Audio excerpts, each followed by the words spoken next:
Alright, what's up, YouTube? It's your boy Nick here with the Golden Vendor review for the Halloween weekend. I kind of got a sneak peek of this stuff earlier, and overall, some pretty decent stuff in both vendors. Nothing too earth-shattering, game-breaking, but definitely some stuff that can be used. Arguably, one of the monster masks is best in slot, but anyway.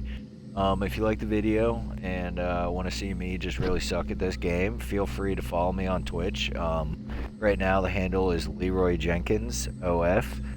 I will be rebranding, as you can see, the YouTube handle, all that stuff changed. As we're kind of focusing on Elder Scrolls, and I haven't played Destiny in years, so. Alright, let's take a look at this Golden Vendor. So Dami Hoss. The 2-piece bonus is awesome. It's very unique. Stamina and magic aligns, which is very good. 2-piece bonus. So when you deal damage, 10-meter ring of molten earth around you for 10 seconds. It deals flame and physical damage about, a lot of it depends on your weapon and spell damage, but every 1 second for 10 seconds. And standing within the ring grants you weapon and spell damage. And this can occur every 15 seconds. Honestly, I really do like this set. What I will probably do is maybe swap to this on some of my bow builds, where it's more of like a up close and personal. I use the snipe and the master's bow, I think, or the vat bow. So basically, the closer I am to a target, the more damage my snipe does, and it hits like a freaking truck. So, with the upcoming apparent nerfs to the Storm Fist, where they're just kind of fixing a bug with it, we'll have to see how it stacks up. But Dami Hoss might be a potential replacement for that, so it's something to look at. But either way, the two set bonuses is pretty good. Dami Hoss comes from, I'll have to Google this real quick. That's Fall Hold, yeah. So it is a pretty commonly farmed dungeon. A lot of people like Pillar of Nirn, but I don't really see the need, if you don't really like running vet content, to do Fall Hold if you're just grinding out some Pillar of Nirn. You got the AP or the gold. It's really not bad. Grothdar is another interesting one. Line of Magicka, which isn't too bad. This is a base game dungeon. It is Vaults of Madness, maybe, I believe. But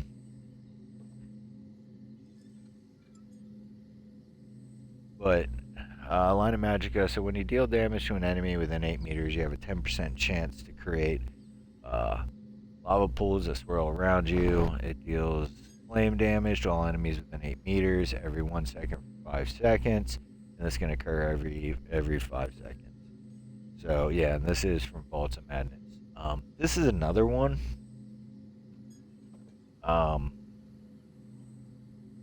That I might take a look at and how it stacks up. If you don't have any DLCs or don't pay for ESO Plus or anything like that, I mean, it's not a bad monster set if you're not running Mythics to use. So, I mean, I'm not going to say go out and buy it for 100k gold or 200k AP unless you really want it, or you want to complete your sticker book. So, Rings, Blood Drinker, this is from Bloodforge, or the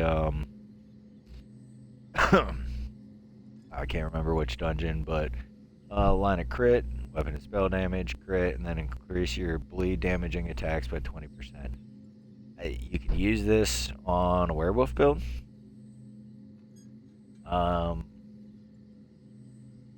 Maybe a warden. Nothing really else focuses too much into bleed, unless you're going heavy in scribing, which is a possibility. But I mean, overall, it's not a bad set, but it's obviously not a must-have for the price that it's at. Gossamer ring. 129 Magica recovery, 1096 Magica, 1096 Magica. When you heal yourself or an ally, you grant mana or evasion for 1 second, reducing the area of effect damage by 20%. So, this is kind of trash. If you are healing a lot, especially in PvP with some area of effects, dot healing, I guess it's not bad, but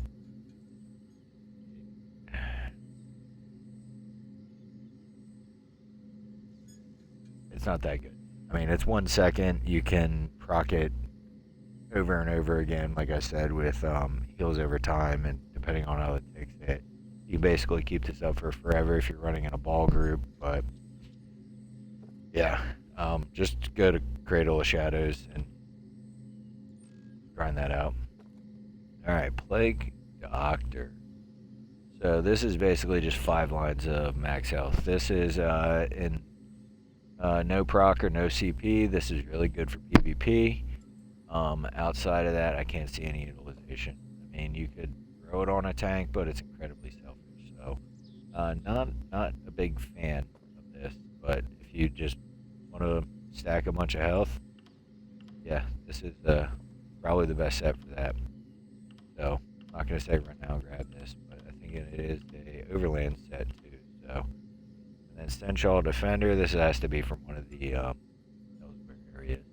But max stamina, max health, max magicka, dealing direct damage with a non-heavy attack, granting 1 persistent stack of essential duties, up to 10 stacks, and then after you complete a fully charged heavy attack, you restore magicka stamina.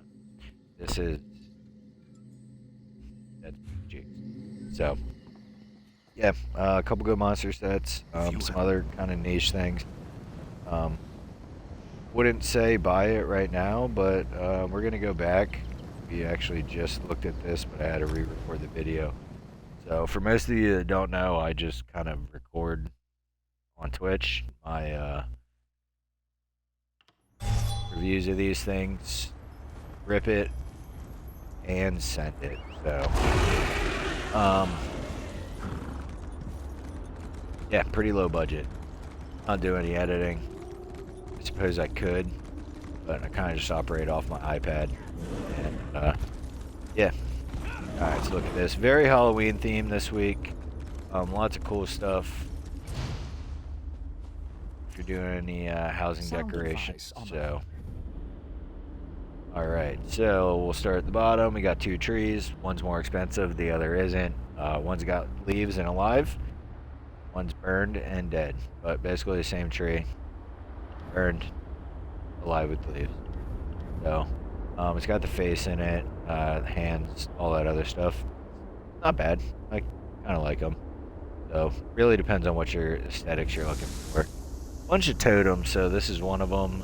Witch's Totem Fog. This has this fog around it. It's not toggleable.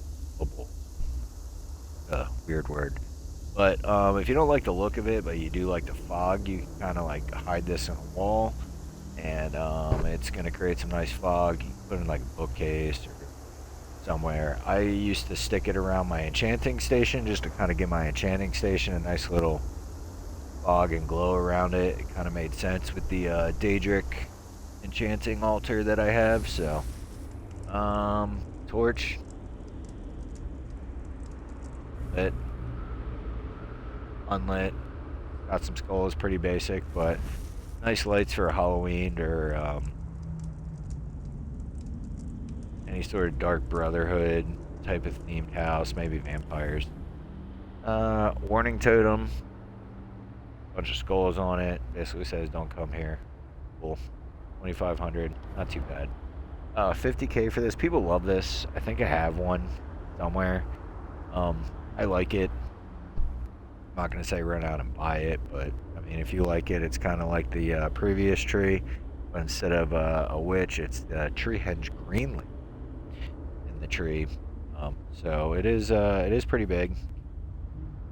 So 50k gold, that is a pretty steep price, but trees are and plants are a hot commodity, so sometimes you gotta send it. Reach totem, twig raven. It is a raven head made out of twigs. Nothing more to say. And then we got some crow stuff. So this is another reach totem. Twig crescents. You got a couple crescents, some crow feathers.